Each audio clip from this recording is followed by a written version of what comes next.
spotlight me. Okay. So welcome. Thank you for joining us here on Weekly Dharma Gathering for the Friday night sessions. Starting in March, we started offering free practices on Mondays and Fridays. And Mondays is more just basic sitting meditation, shamatha vipassana practice, peaceful abiding awareness practice with Ashley Dinges. And it was Ashley's idea to sort of offer these teachings for free, as we have a Wednesday night that with featured teachers that's paid, but we wanted to really do what we could for people in this time. So we'll be doing these Mondays and Fridays at least through May. So we started in March, and we're going to do it at least through May, and we'll see what our capacity continues to be. And on Fridays, I've been offering compassion practices. It started off as Tonglen, as sending and taking, or giving and receiving. But I quickly realized that I wanted to offer a more robust repertoire of compassion practices. So some of them have been embodiment practices or visualizations, as well as Tonglen. And tonight, if you had a chance to look at our, I recorded a short video yesterday on Instagram and posted on Instagram and Facebook, but tonight I wanted to offer practices around fierce compassion, or compassionate wrath, or wrathful compassion, coming from the feminine principles and deities. In particular, figure named Ekajati, who is the mother of all Dakinis, or female, feminine, I should say, beings, higher beings in the Tibetan tradition. So it's might not be a practice for everyone. So feel free to ignore what's going on, or just pay attention and observe. So how it's going to go is I'm going to give you a reading transmission, or a lung, L-U-N-G, like lung, it's a chant. And then I'll pull it up and I'll share it on the screen. And I'll also let you see, pull up a couple of pictures of Ekajati from tankas, or paintings. And I'll put something in the chat, a link to explanation of the chant. So, different words and what do these words mean. I'll talk a little bit about the chant more generally in terms of its principles, but if you want to know more about the specifics of these words and who these people are, I will also put that for you. So we'll start with some sitting meditation, or some meditation where we're just grounding in the body and our experience where we are right now. And I want to offer you and just remind you to take care of yourself. So if sitting in a chair, or sitting cross-legged, or being in a seated position is not the most comfortable for you, I invite you can lay down, you can stand up, or you can even walk if you like, do walking meditation. So, and you can, change your posture at any time. And part of this invitation and reminder is that, we don't have to be so rigid in we can receive the wisdom of our own bodies and our own experiences in any posture. Sitting does seem to help us. It's sort of intermediate between laying down, which sometimes can be too relaxing for us, or moving, which can be too distracting. But feel free to stand in sort of a mountain pose, or sit, or something in between.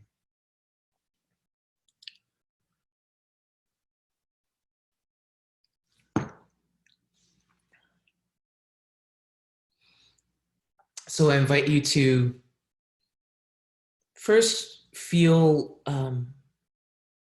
the experience of your own body. Turning your awareness and your attention very gently toward the feeling of your physical body, energetic body. Checking in, how do I feel in my body?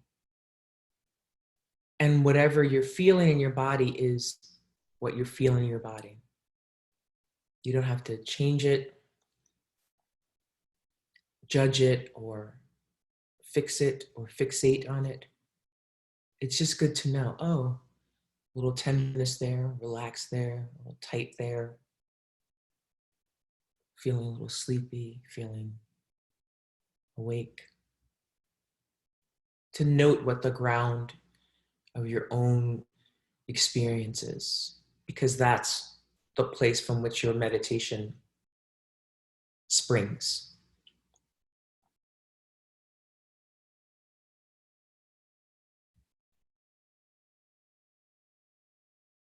Feeling your seat and your feet rooted into the earth, our mother, who holds us and protects us, guides us, and witnesses us. Home. Feeling a sense of relaxing into our seat or our posture, remembering that we're being held and cared for, even if it doesn't feel like that. Having a sense of relaxation in the front of our body and a sense of uprightness, but not uptight in the back body. The spine rooting down into the earth and then allowing its natural curve going through our lower back, our middle back, upper back, our neck, our skull, and feeling like we're even it's being pulled toward the heavens. So the sense of being rooted down and pulled up. So that's the way we're relating. We're in the middle of earth and sky. And we can relax the shoulders, relax the throat, relax the jaw, the eyes.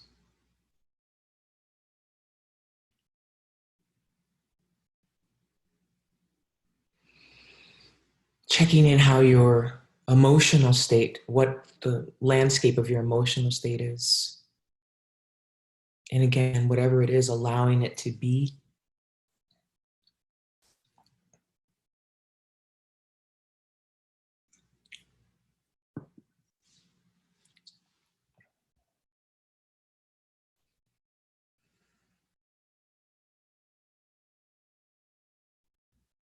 And turning your attention toward your mind, feeling the quality of your mind. What is it? Is it fast, or slow, medium? Is it up or down, sideways, tight or loose? Just noting in body, emotions, and mind what's arising for you and making room for that. The eyes can be open or closed. Just having the gaze being soft, whether they're open or closed. So not a tightness, but just a relaxation of the eyes. Coming to a feeling of the body breathing.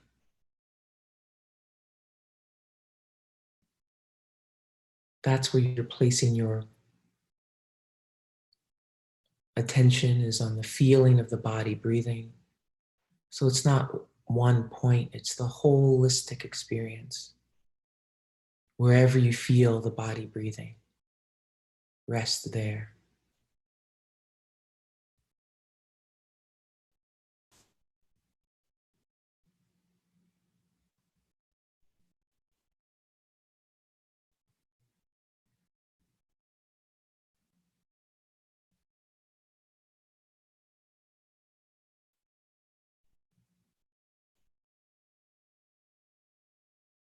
Making room for whatever physical sensations or emotions or mental discursiveness arises, no need to even do anything about it. Allowing it to arise, abide for how long it abides, and it will dissolve on its own.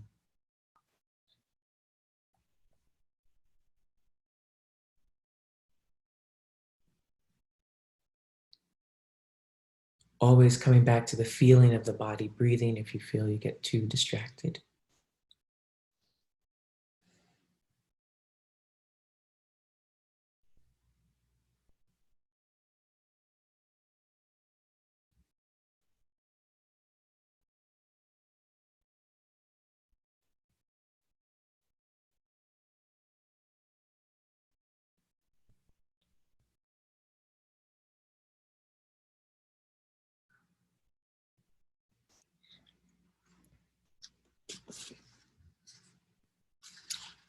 So you can just stay with this feeling of the body breathing. You can keep your eyes closed or open. You can lay down. I'm just going to read the Ekajati chant. And you can just listen.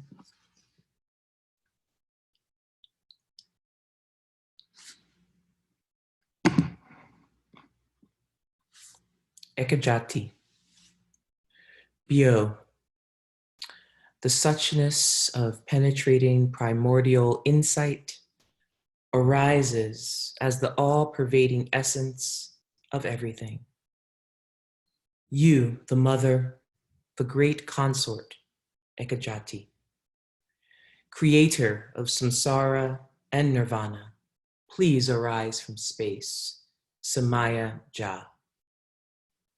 Bio, before the first kalpa, the great Lord and his consort united in mind without meeting. On her forehead, there arose an iron mole. From that, Samanta Bajri, protector of mantra, was born with one turquoise lock of hair. Then the Lord of Secret appointed her the protector of the 17 tantras. In the castle of cosmic miracles dwells the mother, Ekajati, surrounded by a retinue of 100,000 mamos. Both peaceful and wrathful, she is quick to act. She is the queen who rules the 3 worlds. Ah, Bio, you wear a white cloud as raiment.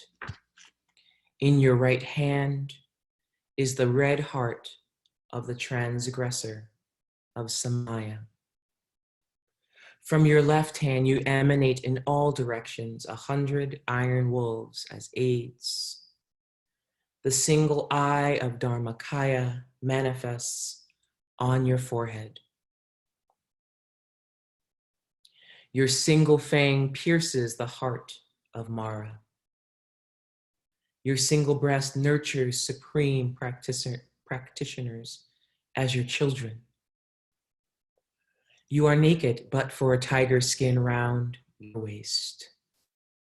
When the practitioner is tormented by sloth, be an arrow of awareness. When the practitioner has lost the way, be a torch of meditation. When the practitioner is confused by doubt, sound the great trumpet of confidence. When the practitioner is attacked by enemies, be the wrathful, wild protector. Protect the teachings of Buddha. Cause the domain of the 3 jewels to prosper. Nurture the 3 sanghas as your children. Those who profess the tantras to all, those who display arrogance as dharma, those who have perverted views, by the miracles of the wrathful Mamo, fiercely seize their hearts with venomous anguish, kill them and lead them to Dharmadhatu. Vam, in the Dharmakaya you are self-liberated luminosity. In the Sambhogakaya, you are Vajra Yogini. In the Nirmanakaya, you are the mother of all. To you, the energy of insight arising from space, I make the outer, inner, and secret offerings. From the simplicity of bliss and emptiness into the suchness of the fourth Abhisheka. Lady of mantra, receive and lead us. And then there's the mantra at the end. Samaya ho om mama rulu rulu hum yo hum maha amrita rakta balim te puja ho dharmadatu evam.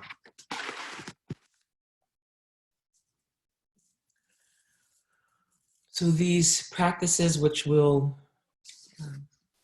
I'll invite you to do.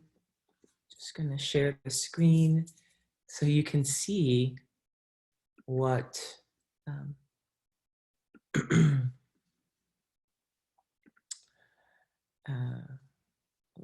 what she looks like, a couple of different presentations of Ekajati. One is just one of her head and one is a full body. So let's see, first I'll give you her head.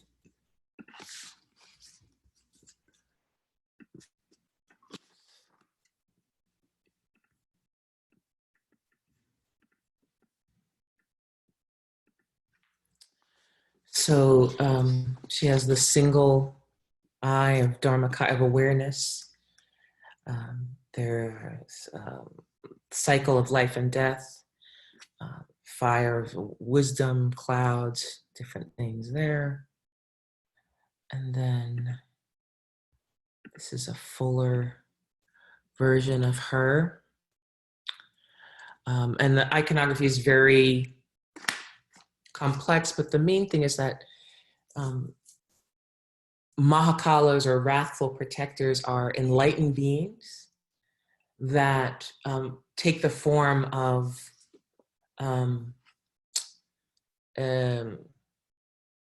wrathful forms that get your attention, to protect our minds, protect teachings, protect the Sangha, and to protect us as we practice in the world. So sometimes the energies we need are soft and gentle, and sometimes the energies we need are more wrathful.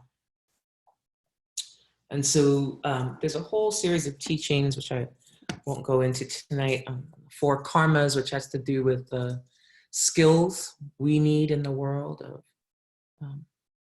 pacifying, enriching, magnetizing, and destroying. And the destroying doesn't have to do with blowing up, but rather piercing through ignorance, passion, and aggression, and transforming it.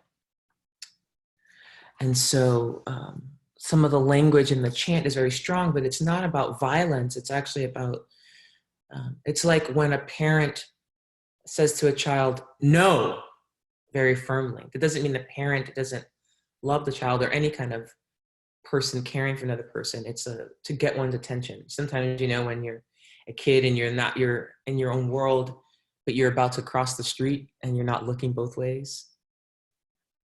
How is your attention, coming from love, how is your attention gotten? So that's Ekajati, and I'm gonna pull up the chant. And I also wanna just give you the notes later so you can check that out for yourselves.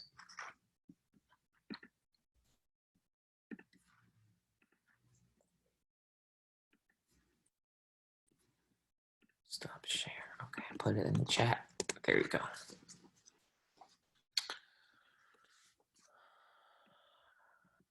So I'll do the chant and I'll say a few things about it.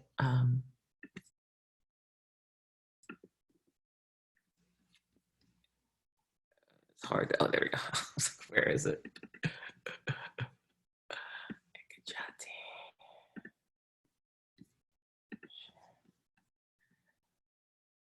So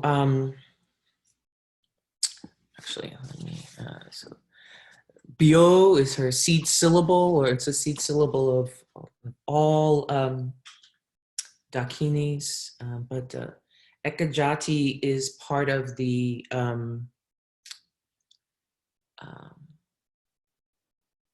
Ati or Dzogchen tradition in the Tibetan Buddhism. So let me just bring my notes up here. Actually, just show you some of the notes. And she is, her name means single twisted lock of hair.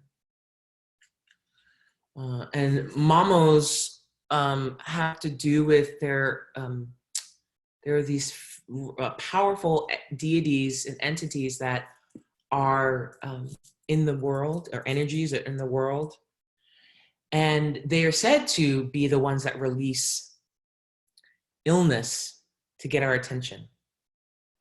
So there's a traditional time of the year, right before the Tibetan New Year, 12 days before, where we practice something called Mamo chants when there's the sort of intermediate stage between the old year and the new year. Okay, so you have those notes in the chat, but let's give you a sense of this. So again, I will say this chant and then walk you through kind of the visualization. It's hard to do both of these at the same time, but let's do our full body.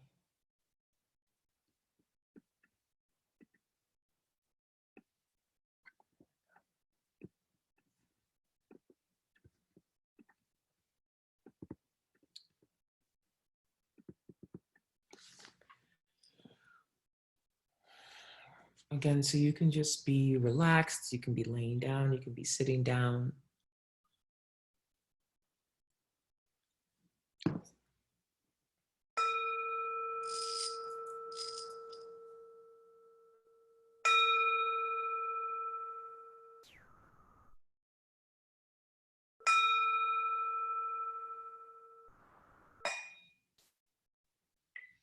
Imagining in your own heart a jewel, a three-sided jewel representing the wakefulness of your inherent being, the teachings that help you to wake up, whatever those teachings are, and the community or communities of practitioners that you are engaged with, the triple jewel, the Buddha, the Dharma, the Sangha. But it doesn't have to be those words, just the wakefulness of your inherent being, any kind of teachings that help you to touch into your inherent wakeful quality and the communities that lead you there. And that three-sided jewel, which is a rich blue, it can be three separate jewels that are together, like three balls, is on fire.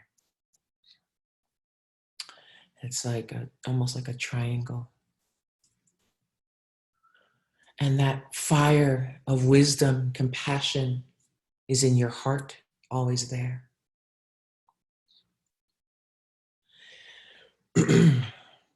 And the fire is illuminating, it's warm, and it's also purifying, protective.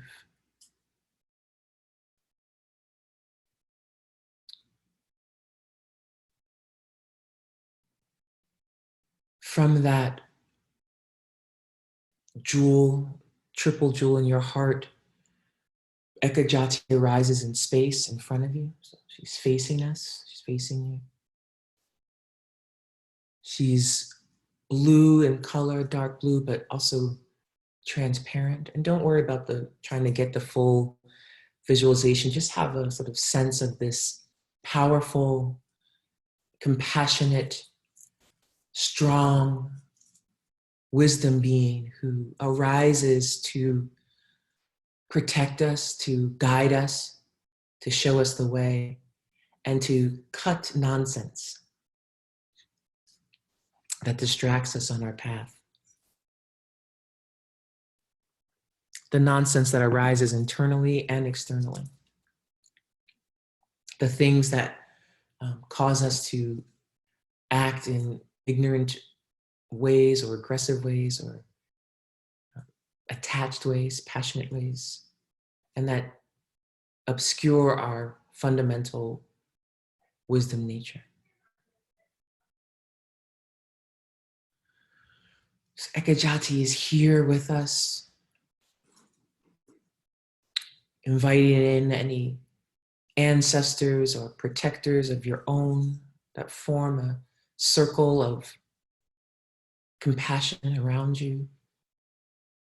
Anyone living or no longer living who is helpful, who's loving. Any being. Behold, the suchness of penetrating primordial insight arises as the all-pervading essence of everything. You, the mother, the great consort, Ekajati, creator of samsara and nirvana, please arise from space. Samaya Ja. So we're inviting her in. We're inviting her to arise. And again, if you can't sort of fully picture, you can just think of this blue warmth that's filled with compassion, wisdom, fierceness, protection, love. And now we sort of tell her story. Bio, invoking her with her syllable. Before the first kalpa, the great Lord and his consort united in mind without meeting. On her forehead there arose an iron mole. From that, Samanta Bajri, protector of mantra, was born with one turquoise lock of hair. Then the Lord of Secret appointed her the protector of the 17 tantras. So Ekajati protects these great teachings. She arose out of space from the meeting of two beings.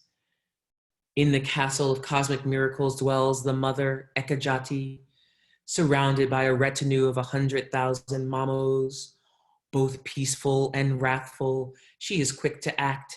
She is the queen who rules the three worlds.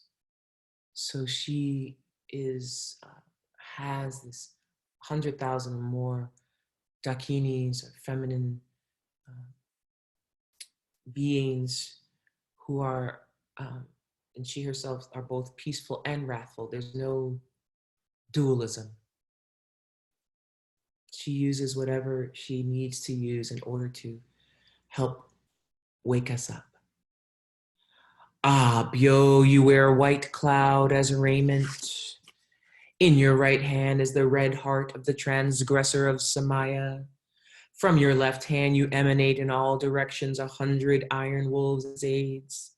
The single eye of Dharmakaya manifests on your forehead. Your single fang pierces the heart of Mara.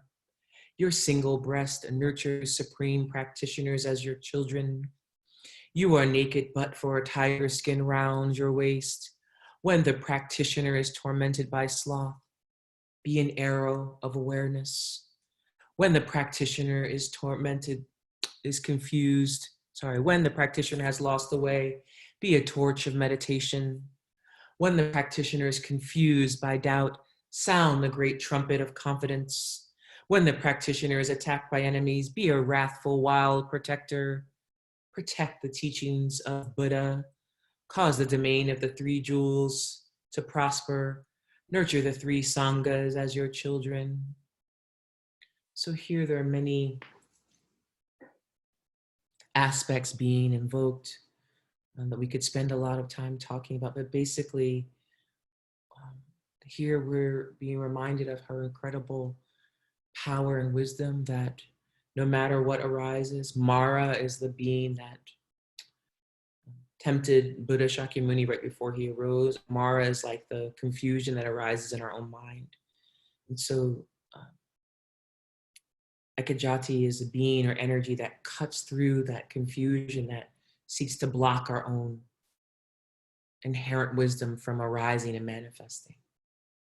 And she uses whatever she needs to, iron wolves, uh, uh, nurturing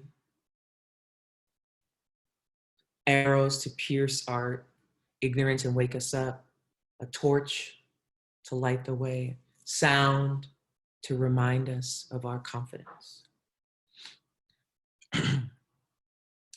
Those who profess the tantras to all, those who display arrogance as dharma, those who have perverted views by the miracles of the wrathful Mamo, fiercely seize their hearts with venomous anguish, kill them and lead them to Dharma Dhatu.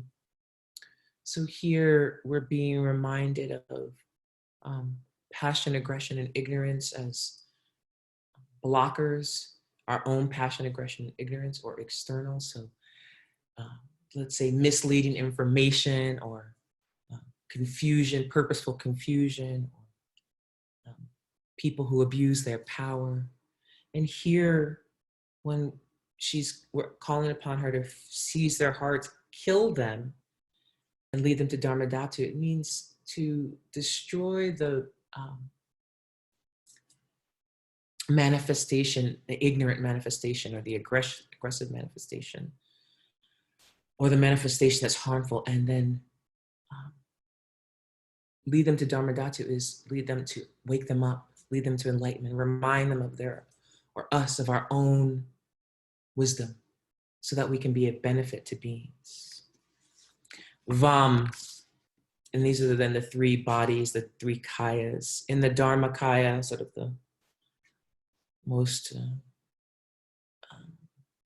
wakeful kaya, you are the self-liberated luminosity. In the Sambhoga kaya, you are Vajrayogini, so she manifests as a particular being. In the Nirmana kaya, you are the mother of all. To you, the energy of insight arising from space, I make the outer, inner, and secret offerings. From the simplicity of bliss and emptiness into the suchness of the fourth Abhisheka. Lady of mantra, receive and lead us. Samaya ho om mama rulu rulu hum byo hum mahan rita rakta balam te puja ho dharma dhatu evam. Samaya ho om mama rulu rulu hum byo hum maham rita rakta balam te puja ho dharma dhatu evam. Samaya ho om mama rulu hum byo hum maham rita rakta balam te puja ho dharma dhatu evam. Samaya ho om mama rulu hum byo hum maha amrita rakta balam te puja ho dharma dhatu evam. Samaya ho om mama rulu hum byo hum maha amrita rakta balam te puja ho dharma dhatu evam. Samaya ho om mama rulu hum byo hum maha amrita rakta balam te puja ho dharma dhatu evam. Samaya ho om mama rulu hum byo hum Maham Rita Rakta Banam Te Puja Ho Dharma Dhatu Evam. Feeling the energy of our three jewels, of our jewels on fire, our heart connecting with the wisdom of Ekajati that is our wisdom, one and the same.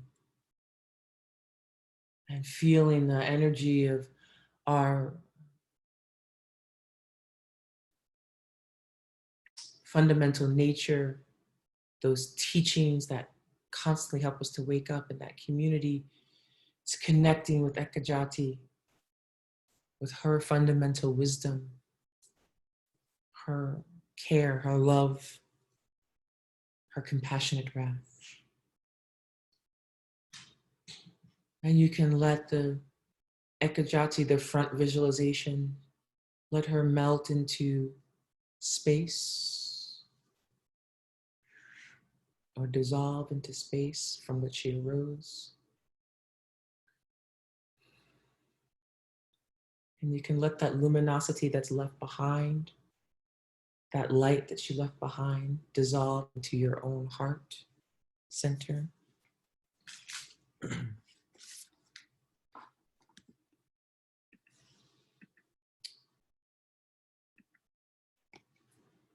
And you can let the visualization in your heart center dissolve into space, letting that light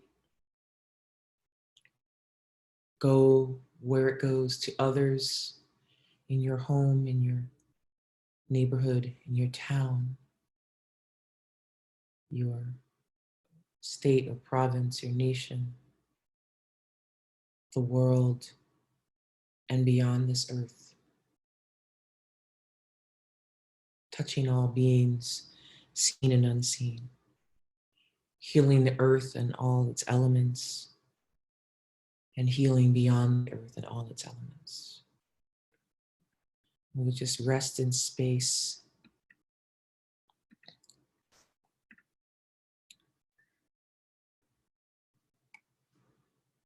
Coming back to the feeling of our body breathing. Feeling our own wisdom arise, our own confidence, our own sense of inner and outer protection,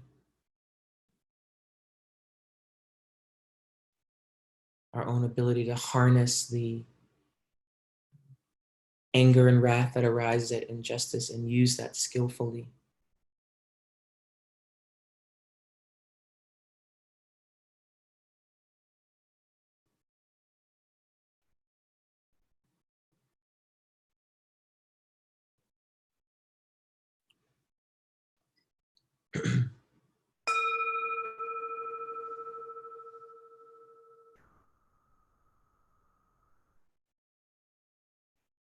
So just move in any way you need to, or do whatever you need to do to take care of yourself, water or tea or food.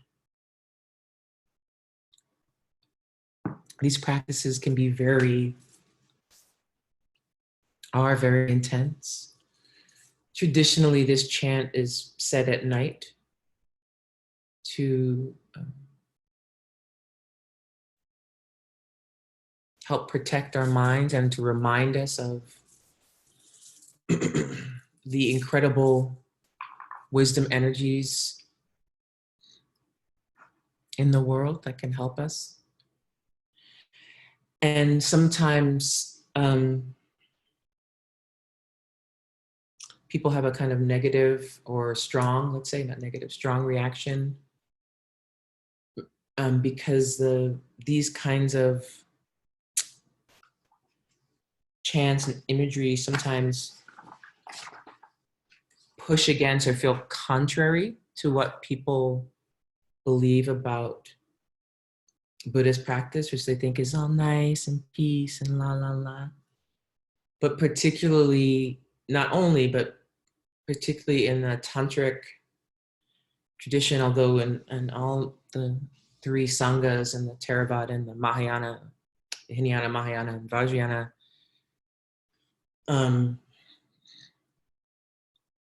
there are practices that, one, mix with the local situation. So wherever Buddhism or Dharma takes root, gets mixed with one or many different kinds of cultural and sometimes religious traditions. So in the Tibetan context, it mixed with the indigenous religion of Tibet, Bun, B-O-N, the umlaut over the O, but also was heavily influenced by India because the Buddhism came to Tibet from India through a gentleman named Padmasambhava, sometimes known as Guru Rinpoche.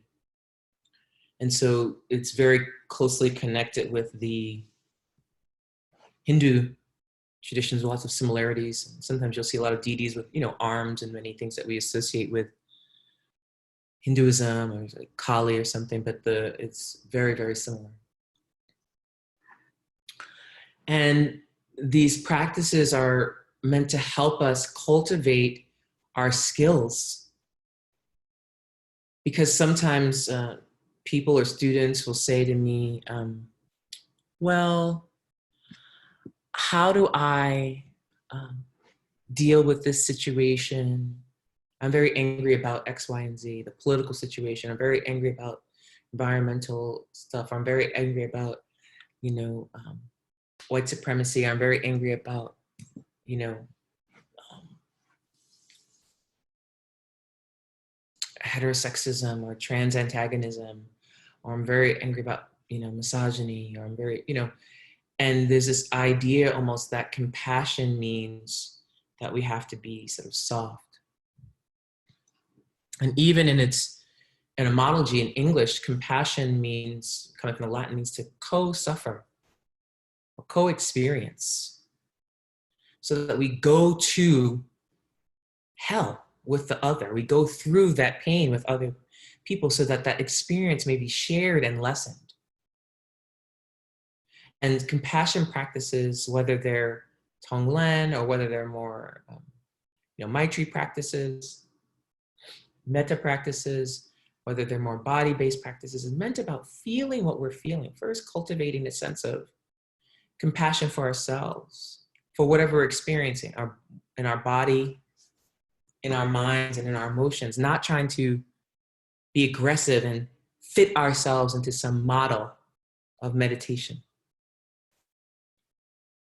But first acknowledging whatever we're experiencing, because from that place, from whatever we're experiencing, that is the shape, that is the taste, that is the tone, that is the tenor of our wisdom. It's shaped like us.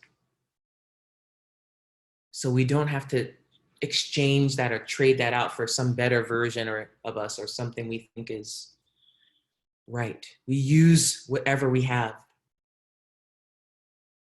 And we begin to work with practice to transform it from its neurotic form to its wisdom form. So it's like we kill, right, that neurosis, but instead of getting rid of it and replacing it, the killing is transformation. It's a process of transforming it through practice.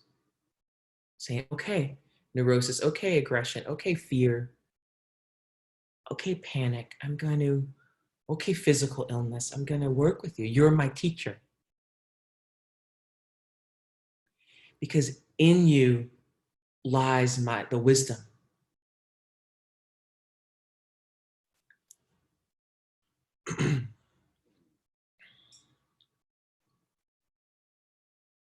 So there's nothing that we experience that can't be used for practice.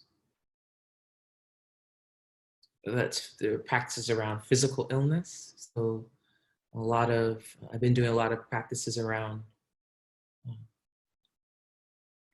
thought about doing white Tara practice, but I'll save that for another day. So white Tara has to deal with protection and care. She's not wrathful. She's much more sweet and beautiful, and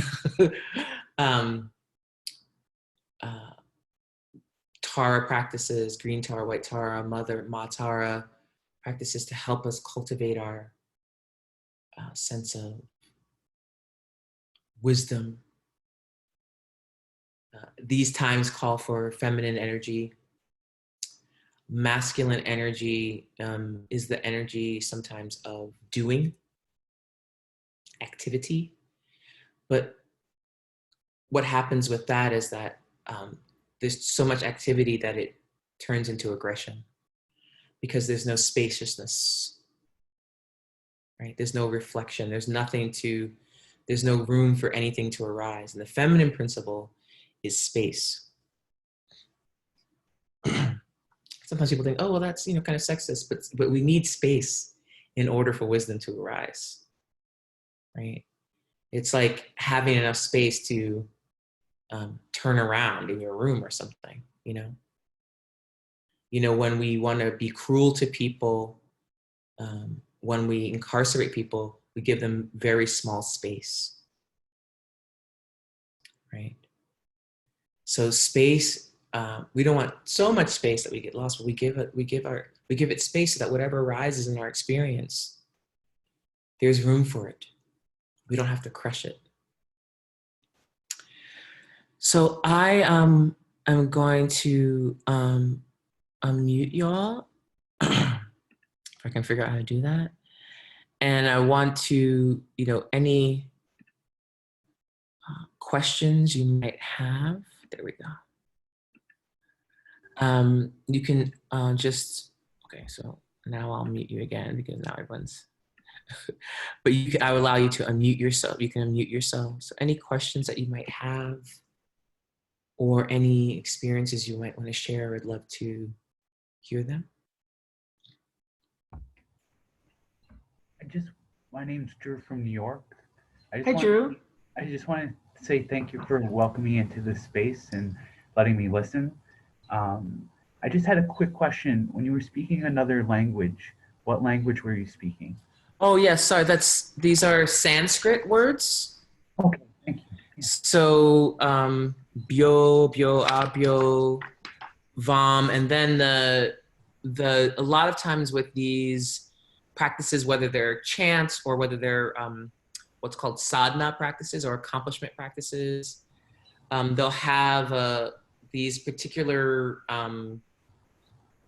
energies or deities will have words, auspicious and precious words associated with them that are meant to invoke them. So say you can't do the whole practice, but you can memorize the so-and-so's, like for instance, there's a being Vajrasattva that is a purifying. And so sometimes when you're just whatever being, you can just say Vajrasattva, you can say his chant, Om Vajrasattva Samaya, Vajrasattva Zanapiti, right? You say these chants to help to bring that energy to your mind. So this is Ekajati's, those are her auspicious verses in Sanskrit. Samaya ho Om Mama Rulu Rulu Hum Byo Hum Maha Amrita Rakta Balam Te Puja Ho Dhammadatu Evam. So early Buddhist teachings were first translated into Pali.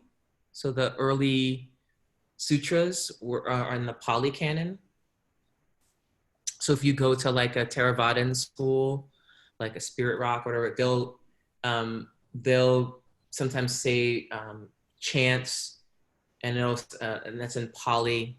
But if you go to Mahayana schools, which the Tibetan tradition comes out of, a lot of the verses will be in Sanskrit, as well as Tibetan. So in the context of a Western Tibetan context, it's translated translated English from Tibetan, Sanskrit, Pali. So these are Sanskrit words. Thank you so much. Great question. Thank you.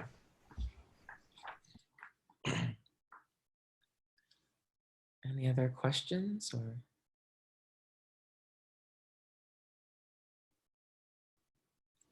Can't hear you. Is it Arbor?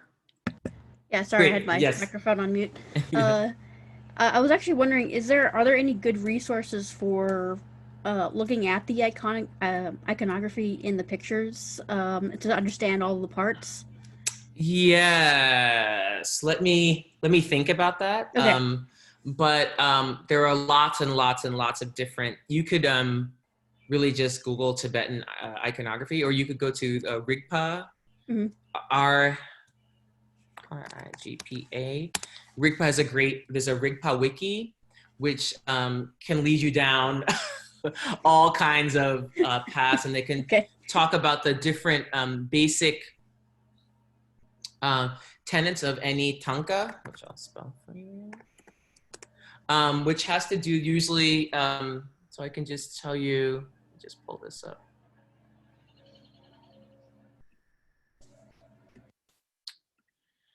So here, so sometimes there's usually a base. So depending on the deity, sometimes it's a lotus seat. Sometimes it's, this is, has like fire elements, and there's probably it's a sun on the bottom, and there's a being that they're standing on, right? But liberating. And then there's usually some kind of, they're always outside usually. There's usually some earth sort of earth, mountain, air, or sky iconography. The sun and the moon are usually there. Sometimes there'll be a Buddha up top. There are different things. There's, there's someone you can see sitting there, and they are in the Bhumi Sparsha. They're touching the earth. Gesture, the wheel of Dharmakaya. There's a lot of different things, and the skulls represent. This is a mala of skulls representing, because Ekajati is the mother of samsara and nirvana. So that's the cycle of our suffering, hope and fear. And so she can cut through with these different elements. So a lot of times they'll have one thing. If they have two arms, they'll have one thing in the right arm, one thing in the left. If they have more arms, they're holding, more things. So you can, more elements, which a lot have to do with, especially the protection deities, they usually are holding implements that have to do with relating to the four karmas of pacifying, enriching, magnetizing, and destroying. So yeah, you can read a lot about the different iconographies. Yeah. And so there's sometimes people are very averse to them because they seem very scary, but they're actually meant to invite us to not have a preference for how wisdom comes to us. I only want it to be nice and gentle and, and sweet. And then sometimes we're missing how wisdom is arising in ourselves. We're not understanding how to work with quote unquote negative emotions. We're not understanding, how do I work with anger? How do I work with fear? How do I work with that energy, not the story, not the trap of it, but that, anger or wrath is very energizing. And at its core, it actually comes from a place of deep compassion because it comes from caring. Now, how the anger expresses itself can be completely misguided, right? It can be that person did something to me, they're wrong, or I want things my way. There's some kind of initial tenderness. And if we don't know how to use anger, it can cover the tenderness and just express itself as aggression. But if we know how to let the anger instruct us, it's actually wisdom is trying to arise in a particular kind of voice. And so these kinds of practices are helping us recognize, sometimes wisdom comes in forms that are scary, or tough. And it's not mean, and that's why we have to build up our ability to recognize and work with those energies. And so that takes time, it takes practice, it takes sitting. And just at first, not being aggressive toward our own thoughts, toward our own experience that arises. Sometimes we're sitting and we get angry that we're having thoughts arise. Oh, I'm doing it wrong. That was a bad meditation, or what, rather than it's just the nature of our experience for things to arise, abide, and dissolve. Yeah. So thank you.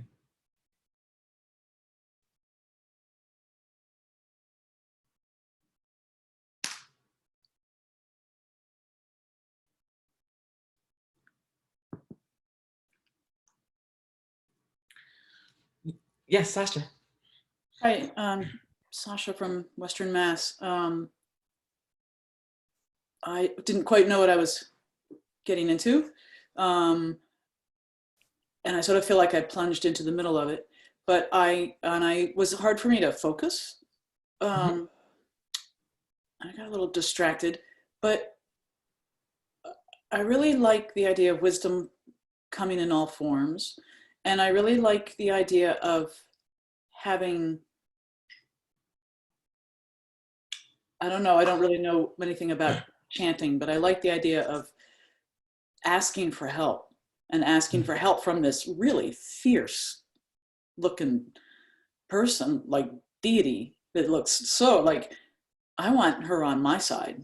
And and I like the idea of invoking that. And so I had a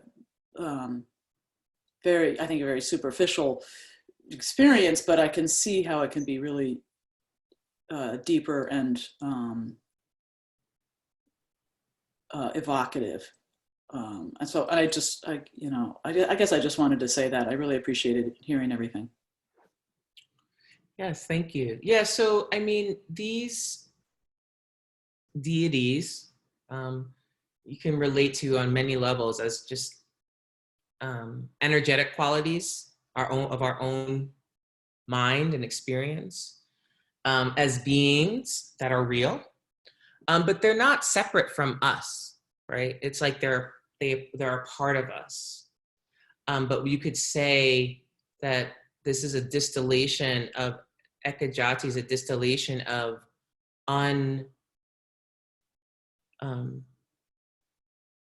unashamed compassion, wrath, wisdom, love. So not unfettered, unashamed, crystal clear about how to help in the world. And so sometimes we connect with these qualities or energies or aspects of mind or beings to remind ourselves that we have the very same qualities. We just forget, or we are the tools are rusty. But also, I want to say that it's really important to remember that all these things are practice. So it's not about, it makes sense that something you were just introduced to less than an hour ago, you wouldn't, distraction is a part of practice. And, not getting it, it's practice. These things are practice. They're not, it's not about mastery. It's about creating relationships. So it's not transactional, it's relational. And first we have to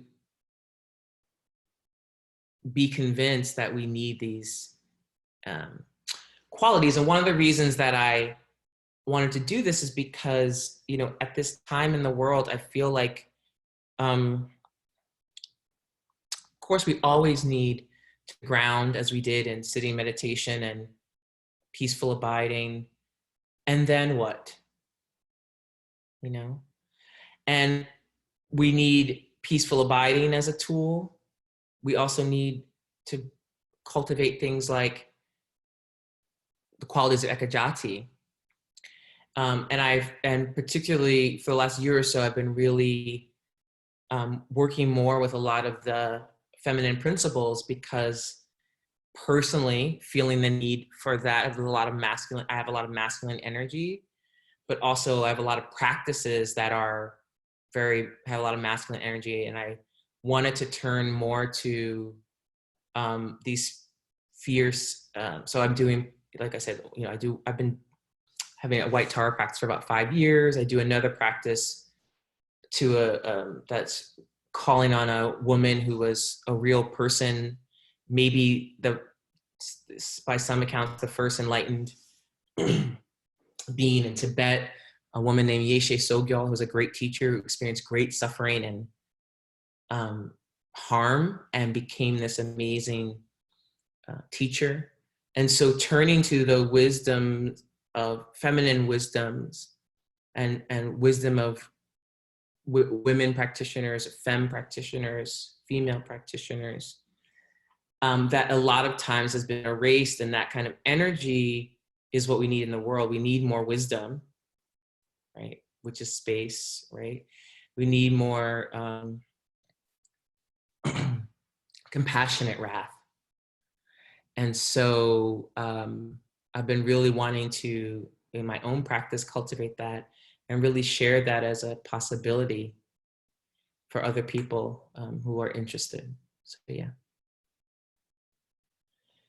And I think what I can do is I can have Alex share the PDF. I tried to load the file onto the chat, but it wasn't working. Share with those of you who registered, so you can get the JPEGs, and you have this. And I'll just include all the things: the commentary, the chant itself, which you never have to do, but you have, and the iconography, the imagery. Are there any more questions before we wrap up?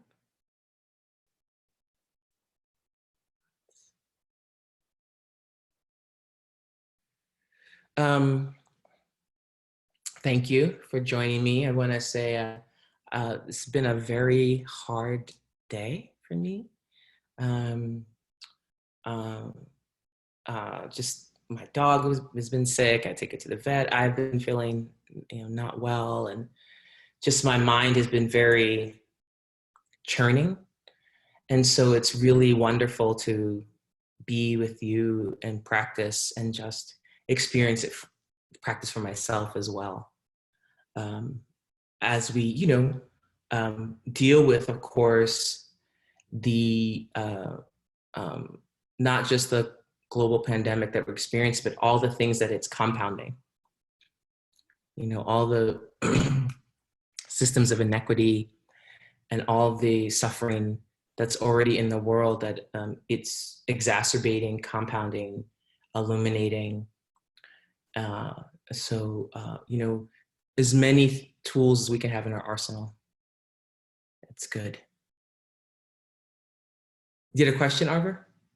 Yeah. Yeah, I was gonna say, so my job, like we went ahead and shut our doors for the quarantine, and like they're still paying us, which is a great privilege, that I get to stay home and my job still pays me. One of my coworkers, he was a former Buddhist monk with Genpo Abbey, I think. And he recently started teaching me Buddhism because I was like, this is something that I'm interested in. So probably for the past like 3 weeks, I'm just now beginning to learn this stuff. And then I think last week we went ahead and did a session with Tonglen. So I'm finding it very, very nice because I have been very angry. Like just the past 4 years have just been so rageful. Like it's just like, what do I do with this rage? What do I do with this anger? Like it's like I want to help people. I want to, put goodness into the world, but it's like, how do you translate anger into that? And it's like this is definitely like the past week of just practicing Tonglen, and I have I'll lay in bed before I go to sleep and I will try and practice this, and it's hard and it's difficult, and it is definitely a lot of practice, but it feels so beneficial. Like I feel like I'm beginning to move in the right direction with all this energy that I have. So it's like I'm actually looking at my local politics right now, and I'm just like, how can I change the systems that are in place? I am one person. I am a single drop in a very vast ocean of voices. So, but it's like all I can do is just affect the small areas, and that's something that kind of came out of just thinking about that. It's like, let me put this energy into the small areas that I can, and that is my local politics and the people around me and my friends and all that kind of stuff. And let me make sure that my friends are taken care of. Let me make sure that, the people that I could reach out there, that is kind of what's come out of it. And I think that's been very, very beneficial. And I'm very, very much enjoying this practice, Tonglen practice, and getting to learn about the, Ekajati and all. It was very, very cool. I'm very, very interested in mythology and stuff. So it kind of brings all that out, and it's just the feminine energy, all that's so neat. And I really appreciate everything that this is kind of bringing out right now. So just wanted to say that. Good. I think that, part of the practice, at least in my experience, meditation practices, whether it's sitting meditation or, visualization or something, it's it's multi-layered, it's inner, there's a sort of, secret inner and outer. And so we relate to ourselves first, then we begin to work with relationship to other beings. So we begin to see our internal work reflected in how we're moving in the world. And then it is more, then it becomes also more environmental. So we work with our environment, our home, our work, right? Our local environment, and then, the environment more generally, how we think of it. So there is this these layerings of that we never stop, they're happening simultaneously. And so sometimes, but really in Buddhism, there's an emphasis on grounding first and our stabilizing first our own experience, mind, stabilizing with clarity, stability, and strength before, because a lot of people want to go to action, right? But actually coming to experience our own experience and knowing the ground of our own experience is actually very powerful, because what it means is that we're not going into the world blindly. We're not just bumbling through with our help, right? We're actually taking some time to actually be introspective, which is what's needed to impact any change. So sometimes there's a rush or kind of like, I want to do stuff. And that's, of course, but how are we doing it, And how we do it changes as we get more clear about who and what we are in the world, our role in the world. So even our doing begins to change, It begins to be less aggressive and more powerful, more wrathful. It's always with compassion, even if it's like cutting instead of just mean or something, And so it's non-dualistic. It's like I'm working on having my experience, and then that's manifesting in the world. So yeah.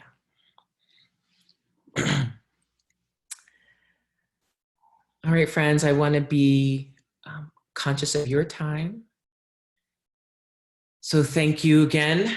And please be safe, sane, and healthy as we, just try to walk this earth a day at a time. Thank you, everyone. Be well.